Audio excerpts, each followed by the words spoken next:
The transition from Circuit 6 to Circuit 7 requires its own section. This talk so far has aligned fairly well with Robert Anton Wilson's version of the 8th Circuit model found in his book Prometheus Rising.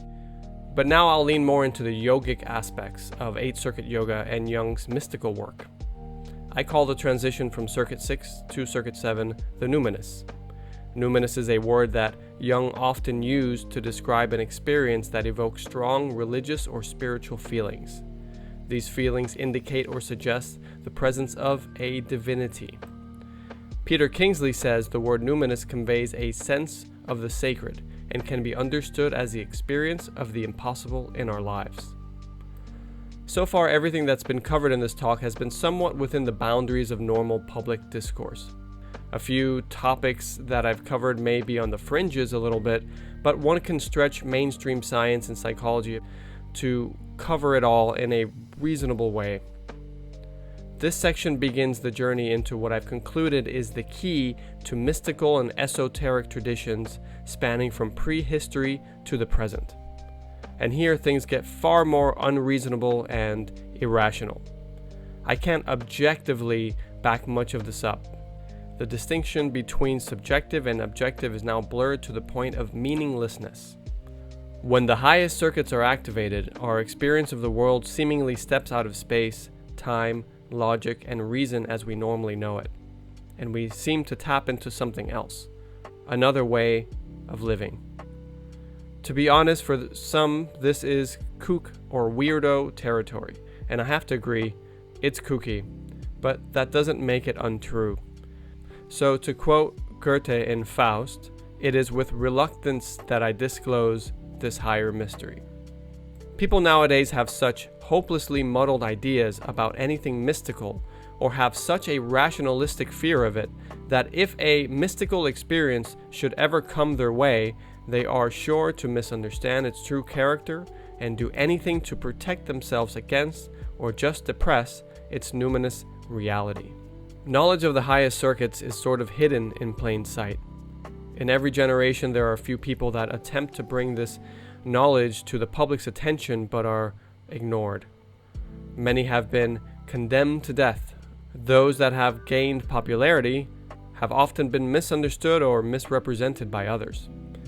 Jesus of Nazareth, for example, whether he was an actual person or a fictional character invented by a group of Jewish mystics, or perhaps a combination of both, seemed to know these secrets.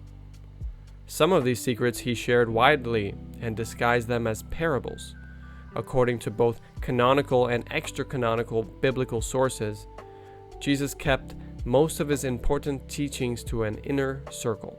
He talks about scattering seed in various locations, but the seeds only grow when they reach fertile ground. He was aware that very few people would be fertile ground for his teachings. The same mentality can be encountered in many esoteric traditions and secret societies throughout history. These groups of people felt the need to keep some mystical knowledge secret. Now, this all sounds like the Da Vinci Code or some conspiracy, but it does seem to me that there is, in fact, an esoteric secret, a mystical idea or fact that has been, on one hand, suppressed due to fear of condemnation and misrepresentation, and on the other hand, symbolized and encoded within mainstream religion.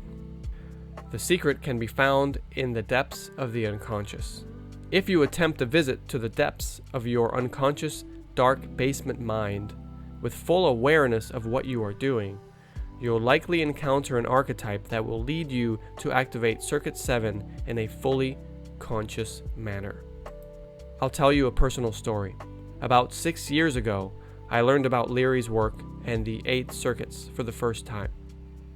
I wanted to see whether intentional meditative use of the psychedelic LSD would help me reprogram my mind. So I picked up a copy of the Psychedelic Experience, a manual based on the Tibetan Book of the Dead, written by Tim Leary, Ralph Metzner, and Richard Alpert, who is now known as Ram Dass. I figured I would take LSD alone in a dark, quiet room. I'd meditate in silence and use the manual to get as deep into my psyche as possible. in there I'd find a switch to reprogram myself. I'd move my first circuit imprint from not safe to safe. It seemed so easy. I just needed to follow the manual and stick to my routine meditation practices. I committed to not getting distracted by any hallucinations that arise. The plan was that at any time a funny or mind-bending hallucination would arise, I would refocus on my breath, anchor myself to the body, and rededicate myself to finding the Circuit 1 switch. And, as usually is the case with psychedelics, the hallucinations did come, and I stuck to my plan. The hallucinations were very compelling, but I wasn't there for that. I stayed focused on my body's stillness and my breathing. Then, sitting in the dark room alone, in total silence, I found myself at the very deep down bottom of the ocean, at a hydrothermal vent. This was unexpected. Different forms of life were growing in the darkness. They were feeding off of the chemicals and bacteria coming from the vent. I heard an explicit communication. It wasn't audible. It wasn't sound in my ears. It was a communication seemingly coming from the inside of me. Looking back, I understand that to be a Circuit 6 communication. It was feminine in nature, and she explained that she was my mother. She was our mother. She was the mother of all life. She told me that she is biological love, and that this love binds a mucous membrane together. And this love is the love we all feel. She said, I'd be safe if I loved her the way she loves me. Her message was very repetitious, almost in a sing-song way. And needless to say, I was very surprised by this. So I grabbed my phone, I opened the Notepad app, and started to take notes. I didn't want to forget any of it. As I typed, I felt like I was channeling. I was no longer typing, she was, and I found myself typing a poem. I've never been big on poetry, so this was quite a surprise. While I've played music since I was a teenager, the lyrics have never been my strong suit or interest. The entire experience lasted just a few minutes. It was shocking and disconcerting. This is not at all what I was expecting. It was frightening and awe-inspiring. I was convinced what I learned from her was correct. She was real in some way. There was no doubting the emotional and psychological intensity that I felt when I was in contact with her. For me, from a first-person point of view, that experience was as true as the fact that I am speaking right now. This is a classic experience of the Numinous. Since then, I've come in contact with her in various ways, not all psychedelic. Her message and tone is consistent.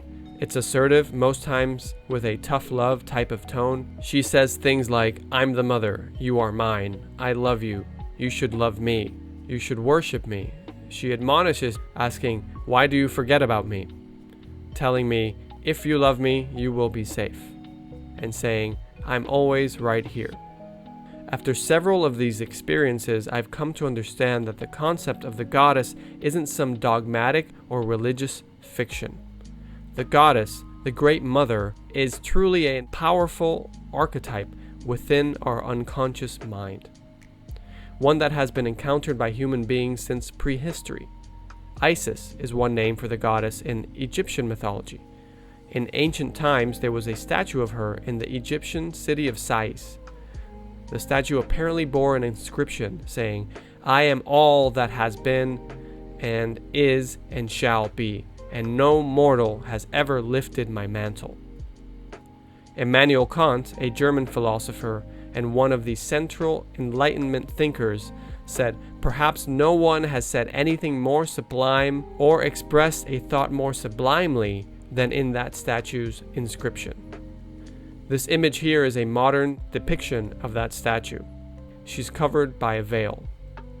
This is the veil of Isis, a metaphor, an allegorical artistic motif in which nature is personified as the goddess.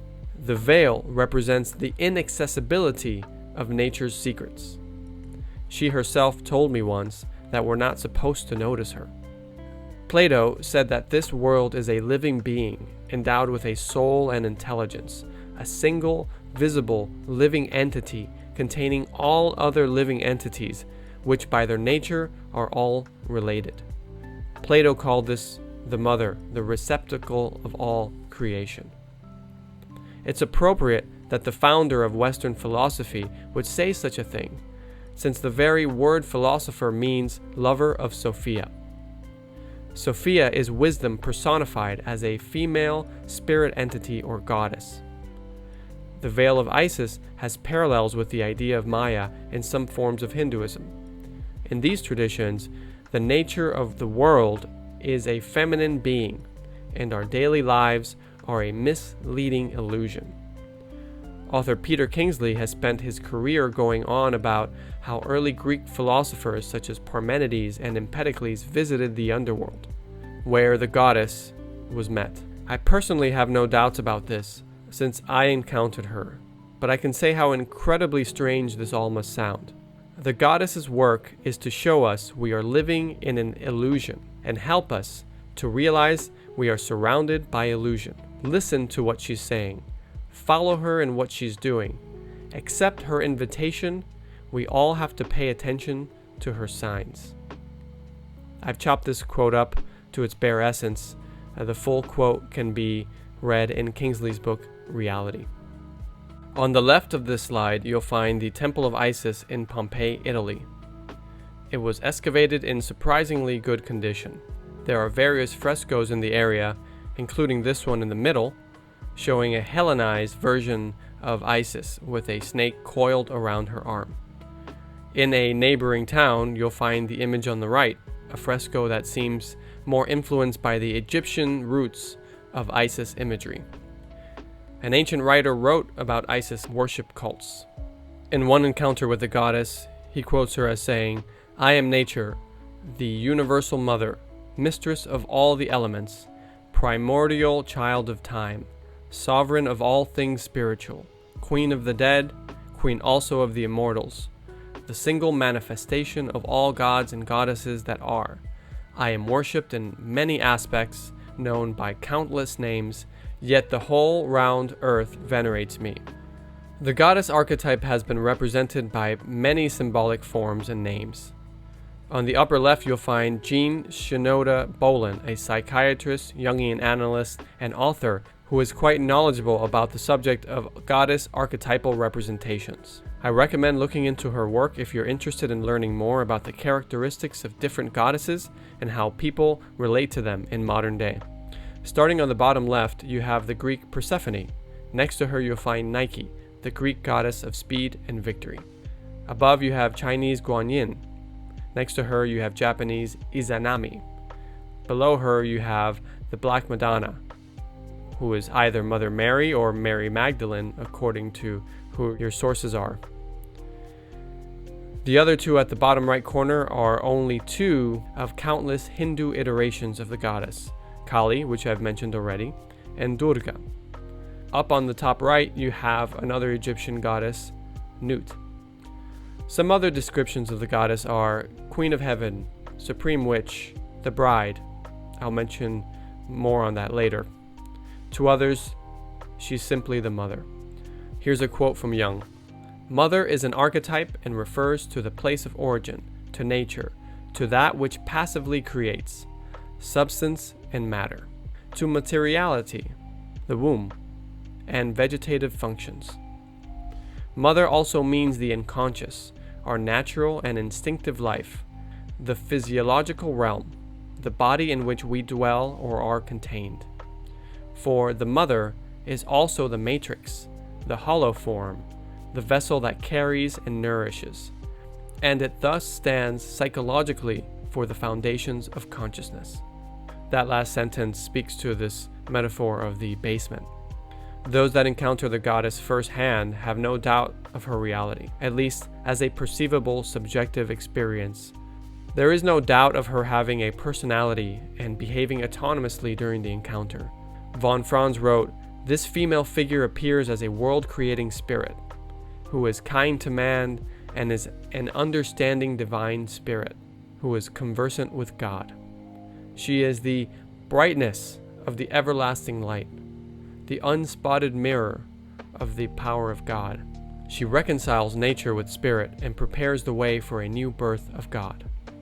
This last comment, of course, is highly reminiscent of Christian mythology, which is a very helpful tool for understanding 8th Circuit Yoga.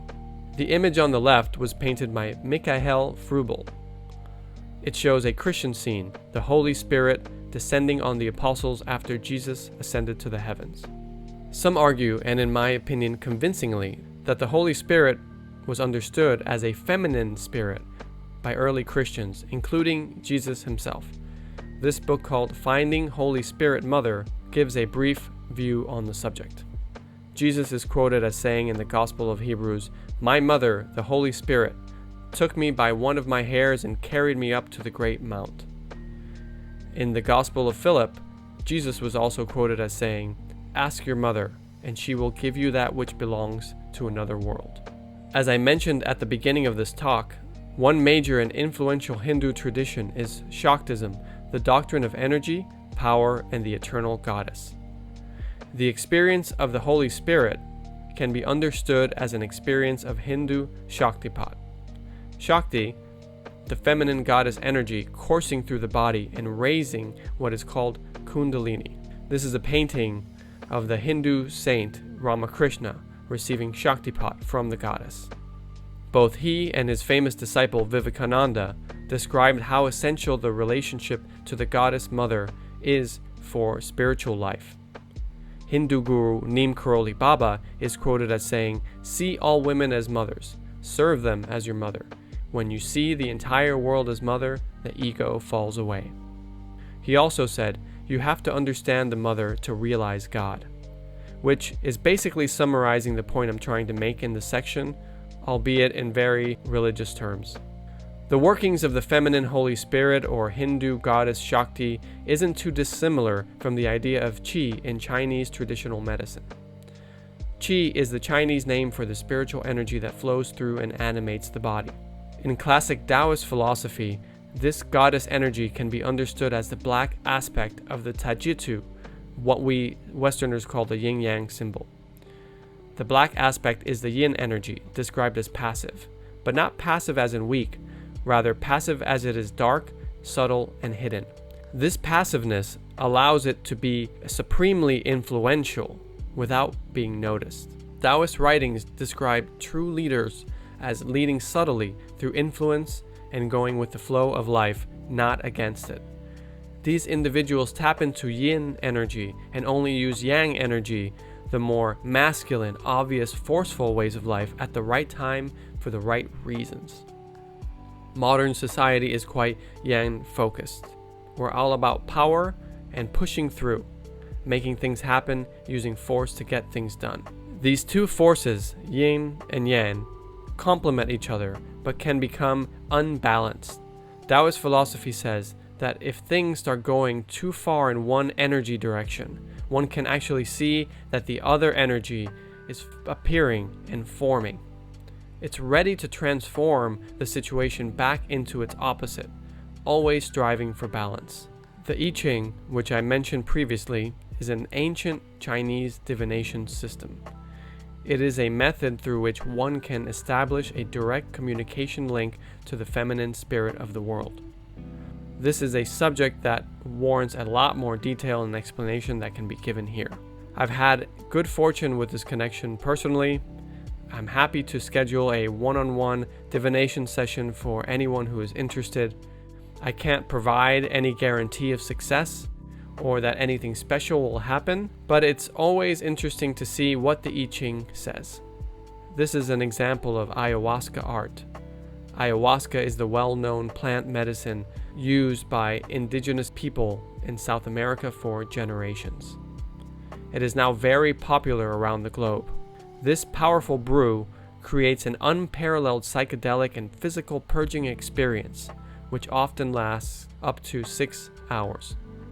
When some people drink ayahuasca in the right set and setting, the veil of Isis is torn away and they come in contact with a powerful, intimidating, yet loving goddess.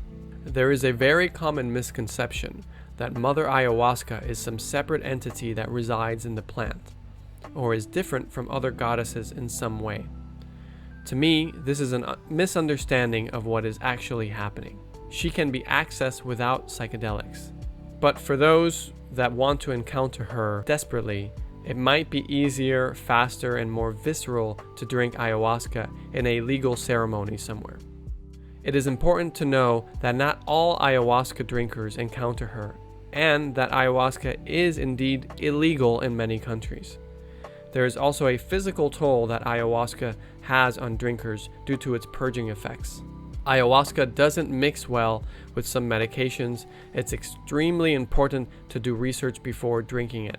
Now, just to make sure that I don't sound like I'm slagging ayahuasca off, it can indeed be remarkably healing if taken in the proper set and setting and in a location where it's legal.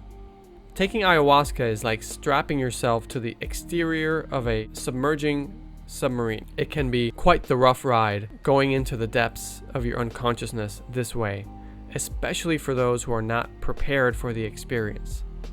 My point is that you might want to go snorkeling first.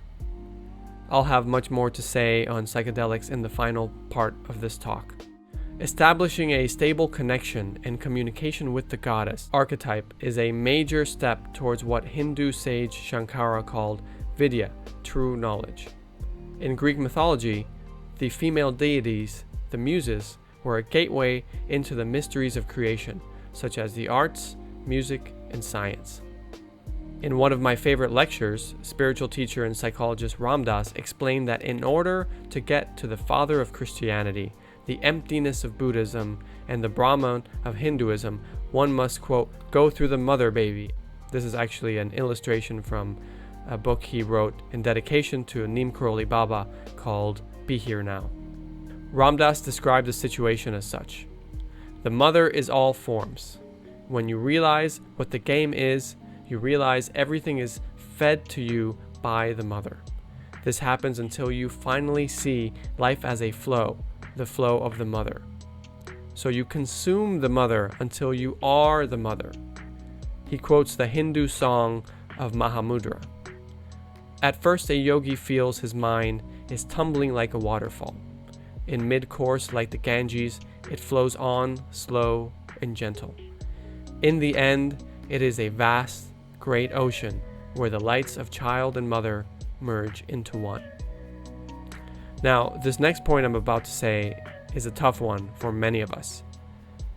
Establishing a stable connection with the mother archetype requires something that does not come naturally to many of us. An ancient writer quotes Isis as saying, "Listen attentively to my orders. Do not hesitate. Push the crowd aside. Join the procession with confidence in my grace. Above all, have faith.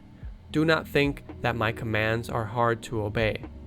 Only remember and keep these words of mine locked tight in your heart, that from now onwards, until the very last day of your life, you are dedicated to my service. It is only right that you should devote your whole life to the goddess who makes you a man again." End quote. In order to consciously activate Circuit 7, one must encounter and submit to the activated unconscious feminine archetype. This involves devotion, submission, and worship. There's no other way to put it. Call it whatever you want. The goddess, the great mother archetype, the Holy Spirit, Shakti, or the maternal unconscious. For me personally, there is no doubt in my mind that one has to surrender and take a reverential relationship to this archetype in order to activate Circuit 7 in a conscious and safe manner. These are prayer postures found in religions around the world. Some Muslims prostrate themselves several times a day. The word Islam literally means submission in Arabic. When Ram Dass met his Hindu guru, he refused to prostrate himself. I also felt massively uncomfortable doing so, so I often avoided doing it when visiting Hindu or Buddhist temples. It took me a long time to take this posture, both physically and mentally, but I have concluded that prostrating oneself can be an incredibly powerful way to connect to the goddess archetype. Many traditions, particularly Eastern traditions, have taught that bodily positions have an effect on one's state of being.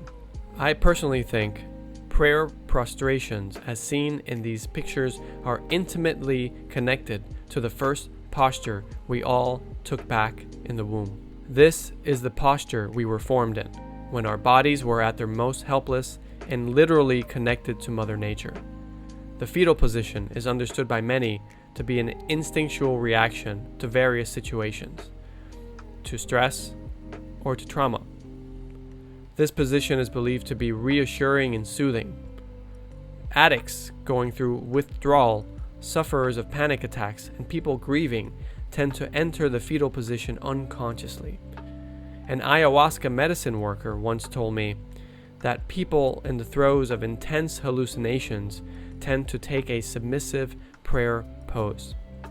I didn't think much of that comment until it was happening to me.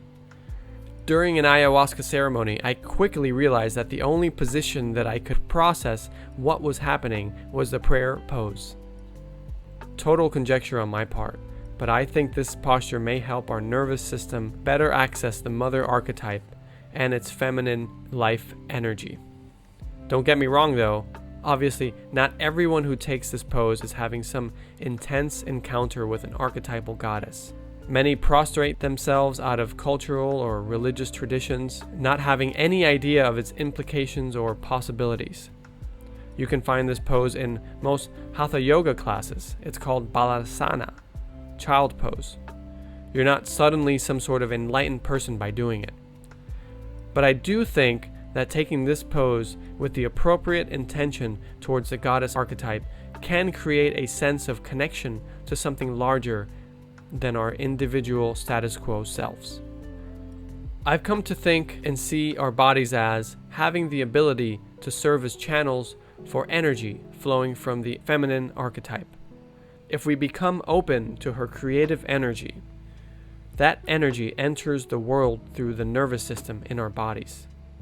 We can choose to listen to the muse, to the goddess archetype, and let her creative inspiration flow through us. The word inspiration is related to the word breath. This isn't purely a metaphysical or spiritual endeavor. This is a human experience accessed through our own biology. Most of us don't know about it because mainstream culture has almost totally forgotten about it. Peter Kingsley says, quote, "There are those who consider that the greatest achievement is to listen, to change this world by bringing into it what no one else is able to hear." End quote. And with that, we arrive at Circuit 7.